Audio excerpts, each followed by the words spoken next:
too long, her stories have been buried, and her truth edited by a world that feared her power. You're listening to Sovereign Reality with Natalie.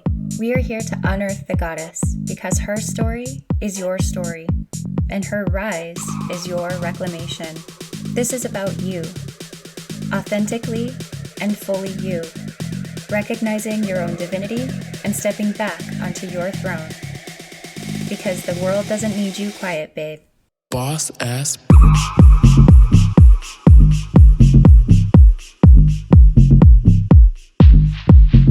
Boss bitch.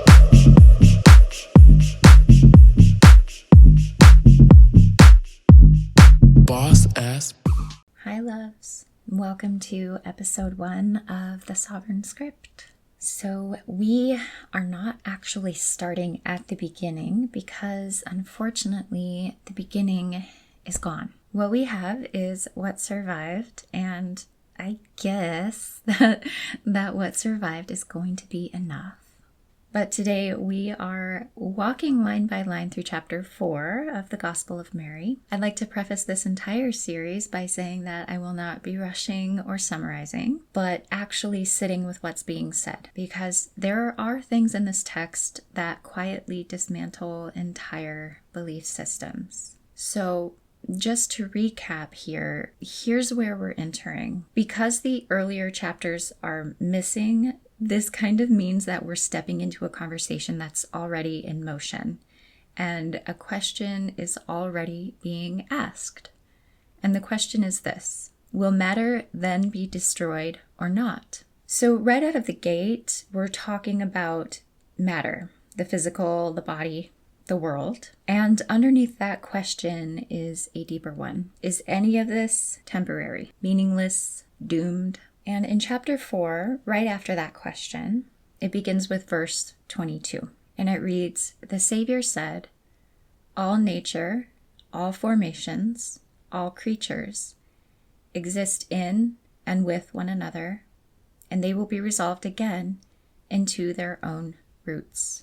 I read that as, this is not destruction, this is return. I read it as nothing being separate, everything being one, that nothing is wasted, that everything comes from something, a source, and that everything goes back to that something or source. So already we're being pulled out of this fear-based idea that the material world is somehow less than or disposable somehow.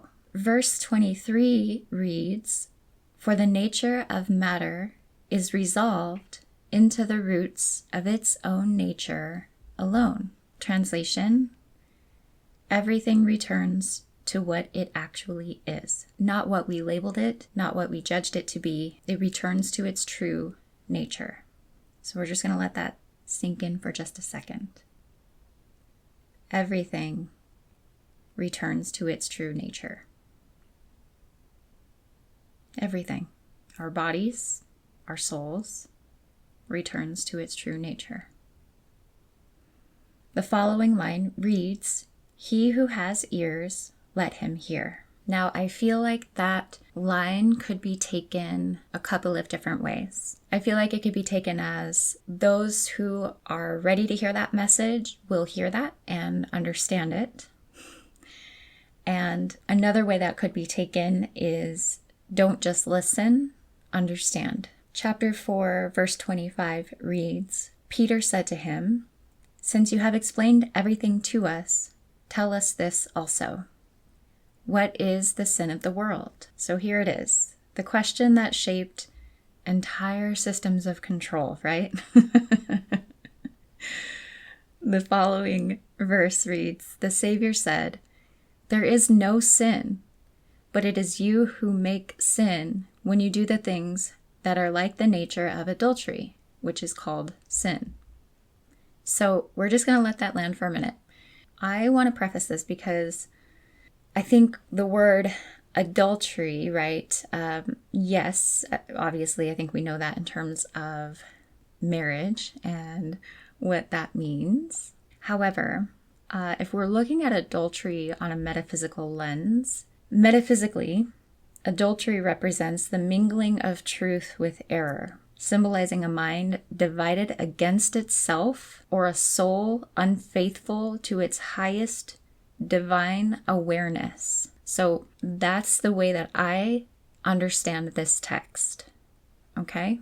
I'm not looking at it in terms of cheating on a spouse. That of course, if you want to, you do you. Like, I'm not telling anybody what to believe, okay? I'm looking at it in terms of the way I believe God, source, universe, creator, creatrix, believes that humans wanted us to be in these bodies as divine souls. That the sin, quote unquote, that sin of adultery is just that mind divided against itself, a soul unfaithful to its highest divine awareness. So we're just going to let that land. We're not going to minimize or twist it. There is no sin, but humans create it when we forget.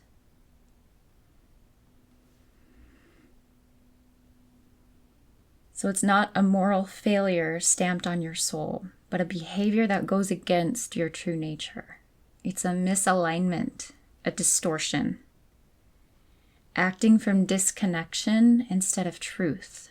And I don't mean truth like telling the truth, but I mean truth like your true nature, your divine, your divinity, your essence. Chapter 4, verse 27, the next verse reads, "That is why the good, and good is capitalized, the G is, came into your midst, to the essence of every nature, in order to restore it to its root."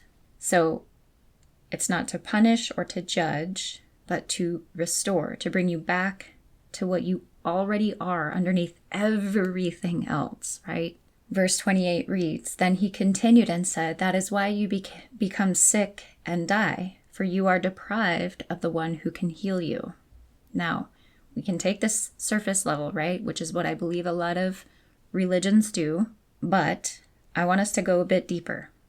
Will you go deeper with me? This hits because now we're talking about disconnection as the root of suffering. So again, it's not punishment, but the separation from truth, from source, from self, from the divine nature inside of you. I think one of the lines that I've heard more often than not is, "The kingdom is within you." I think Jesus himself even said often about, this is the Son of Man, right? It's within you. The ability to heal, you've got it inside of you. He tried to spread that message, as far as I know. He was trying to teach people this, that you are the miracle, that you have this miracle inside of you. He was able to perform these miracles, but he also wanted you to know that you could do this as well. You had this ability inside of yourself as well. It wasn't outside of you, it was within you. But what this line is essentially saying is that, and it's not sickness necessarily, physical sickness, sure, but it could also just be like we get entrenched in darkness. I see that more as like sick and die, and I mean that in terms of like, how do I put this? There's like a lack of vitality in our lives, right? We're cut off from source. We're cut off from the high vibrational frequency of that light, for lack of better words, because we've lost that connection to divinity within us. So that's what I take away from that line. That is why you become sick and die, for you deprived of the one who can heal you. When we forget who we truly are, that is when we become sick and die. Our light becomes buried. I hope I'm making sense with what I'm saying here. I'm so good with words. You should read my book. Joking. Okay, let's move on. So verse 29 reads, "He who has a mind to understand, let him understand." So I feel like, again, this can be taken two ways. When you are ready to understand, those who understand this will understand, right? You're going to understand these concepts and it's going to make a lot of sense. And you're going to be like, yes, I get what this, this text is saying. It's speaking to me on some level. And it can also be taken like, kind of like what I said earlier. Don't just take it at face value, like really dig in here with what's being said. Yeah. Verse 30 reads, "Matter gave birth to a passion that has no equal, which proceeded from something contrary to nature. then there arises a disturbance in its whole body. This is what misalignment does. It creates distortion in the system, emotionally, physically, energetically. So this isn't like, oh, you're bad, right? It's not like that. It's just because sometimes we, as humans, this is totally normal, by the way, we get out of alignment with what we actually are, right? And more often than not, I'm just going to say it because of trauma, right? It's so easy for us to get there because of that. I mean, life. Earth is a heavy, heavy planet. So if you're here on planet Earth and you're listening right now to me, hi, I'm glad you're here. But also, like, kudos to you and your soul for choosing to be here. I mean, if it's true that we choose to be here as souls, wow, you're a trooper, number one. To be here in this time-space reality right now with all of this craziness happening. Humanity probably doesn't make a lot of sense to you. I know it doesn't make a lot of sense to me most of the time. I don't understand why we've created the world that we've created. It does not make any sense to me. We have the ability to create so many wonderful things. And I feel like it's just, imagine, okay, so we've created so much darkness. Imagine how much light we would be able to create just based on all the darkness that we've created, right? It's insane to me. And people just baffle me. They baffle me. I'm like, why do you guys want to create this? Why are we so dead set on creating all of this? It's wild. We could create paradise here, but nobody seems to want to do that. And everybody is so set on in their ways. I mean, do you, I guess, but like, wow, things could be so different. Anyway, props to you for being here. And I just want to say that the misalignment is what happens because we're in a human body. That's just what happens. You know, it's a part of the lessons, I think, of being here. And I think when we're able to find our way out of it, that's the beauty, of course, in getting back into that energy of your alignment, right? And sometimes you have to kind of weave in and out of that. Sometimes it's easy to get out of alignment and go back into the distortion and, you know, in and out and back in again. And I've been there. And again, it's just a part of life here on Earth. Earth is a heavy, heavy, heavy, heavy planet. It just is. So I just really want to say that. I'm not shaming anybody. Okay. And I don't think Jesus was either. Actually, I'm positive Jesus was not. Verse 31, the following verse reads, "That is why I said to you, be of good courage. And if you are discouraged, be encouraged in the presence of the different forms of nature." So even in distortion, even in chaos, there is still something to learn and still something to return to. So in my mind, the way that I read that is, regardless of what's in front of you, it's still like the reminder to be of good, right? Be a good person. And this part here, even in the presence of different forms of nature, right? And that, like, the different people in your life, the different characters who show up. I know it's easier said than done, trust me. That's a tricky one, right? But I think that goes in kind of a same kind of tune as like love thy neighbor. There's no like love thy neighbor if. It's just love thy neighbor. And I think that's a practice for everybody, no matter who you are. I think so many people are just so entrenched in darkness.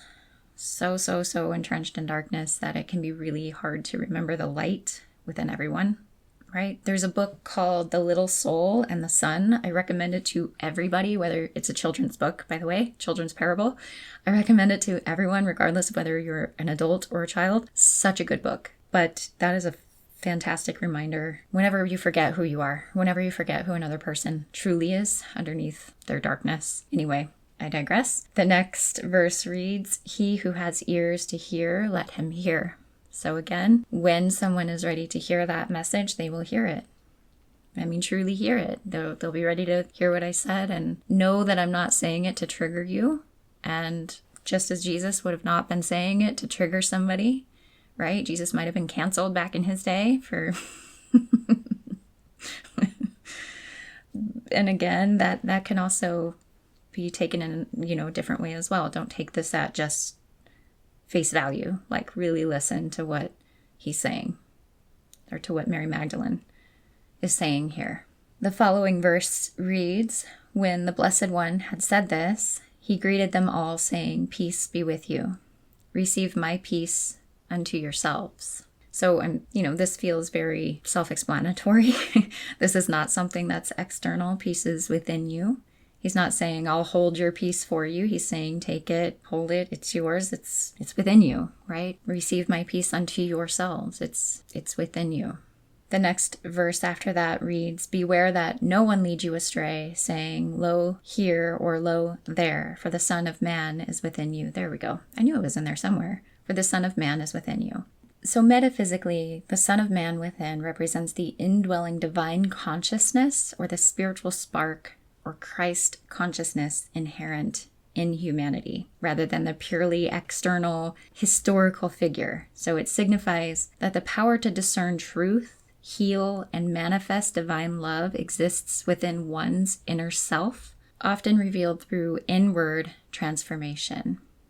So again, when he's saying, "Beware that no one lead you astray, for the Son of Man is within you," what he's saying here basically is, don't let people outside of you sway you this way or that way. Trust yourself, right? You've got everything you need within you. Everything. It's within you. It is your given right as a divine being here on earth. You have divine consciousness. You've got the spiritual spark. You've got the Christ consciousness inherent within you.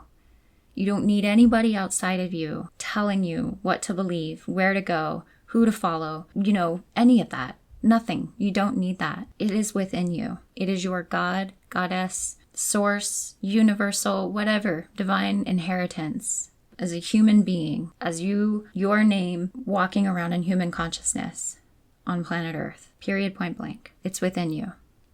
I'm going to actually combine the next two lines because it's kind of like all saying the same thing. The following two lines read, "Follow after him. Those who seek him will find him." So don't follow them. Don't follow some rules. I mean, obviously. Okay. Hold on. Time out. Please, yes, follow the laws. Come on, people, follow the laws and I'm not telling you to be oh my God, please don't end up in jail or something because of something I said. But I hope you understand what I'm saying here, okay? Follow what is already alive inside of you. Trust yourself, right? You can trust yourself. And then the line after that reads, "Go then and preach the gospel of the kingdom." Now, this is where I think people get very wonky. This is where I think a lot of extremism starts in, and we get people knocking on our door with a Bible in their hand, okay? I don't think it's meant to be this way. I really don't. Because if we're going to look at this metaphysically, the gospel of the kingdom refers to a fundamental shift in consciousness where an individual recognizes their divine nature and the immediate presence of God within. So it moves beyond the traditional dogma to view the kingdom as a spiritual reality that is at hand and accessible through internal realization rather than external. And then if we're going to look at the idea of preaching about the gospel of kingdom, it's not really about delivering a lecture or trying to convert others into some sort of religion, right? Instead, it would be the authoritative proclamation of a truth through your own vibration, words, and actions. So maybe it would be through affirmations or through living witness. So demonstrating, peace, demonstrating you're living from that inner state of harmony and walking proclamation of the kingdom at hand. Maybe it might be thinking of yourself as a sower of consciousness, Metaphysically, Jesus was a sower of seeds. He planted divine ideas into the hearts and minds of people, and he acted also as an ambassador. So maybe for you, it might be something like that as well, upholding divine law in some sort of way, honoring spiritual authority over material circumstances, or choosing love over fear, or abundance over lack. Those are ways to go about preaching. I put that in quotes. The gospel of the kingdom. And verse 38 reads, "Do not lay down any rules beyond what I appointed you, and do not give a law like the lawgiver, lest you be constrained by it." And then verse 39 is, "When he said this, he departed." So that's the end of chapter 4. But I gotta say, you guys, that last verse, well, if we take a look at religion, I would say we are doing the exact opposite of what he said. He's saying not to do those things, right? Lest we be constrained by it. And I feel like religion is very constraining. I don't know. Maybe I'm wrong about that, but I don't feel like it's very, very freedom giving. I don't know if you've ever seen that meme where religion is the fish in the fishbowl and spirituality is the fish in the sea. It's like, don't question anything. Don't, you just have to believe and that's it. Like, what? It's wild to me. So to me, this is kind of where things get spicy because this directly challenges the human tendency to control, structure, and over-define. And truth doesn't need cages, period. So let's bring this into your life, not theoretically, but personally. Where have you been taught that something about you is inherently wrong? And what if it's not that you're wrong? It's just that you've been out of alignment with your own nature. So I invite you to try this if you want. Just sit with your body for a moment. If you want to close your eyes, if you feel safe enough to close your eyes, you can. Maybe you want to put your hands on your heart for a minute, if that's helpful. And I invite you just to ask yourself, where in my life do I feel the most tension? And what truth might be underneath that tension? And then just observe whatever comes through. Just open curiosity. And if nothing comes through, don't stress it. Something might come up later. It might come through in a dream. And, anything could happen. Just stay open. And if it's nothing, just, okay, keep on keeping on, okay? It's just a little invite, a little something that you can ask yourself. You've just cracked open the door. We'll put it that way. So this chapter wasn't necessarily like asking us to become something new. This was more so just like reminding us, I guess, to remember. And it was asking us to return to our roots and our nature and to remember our wholeness.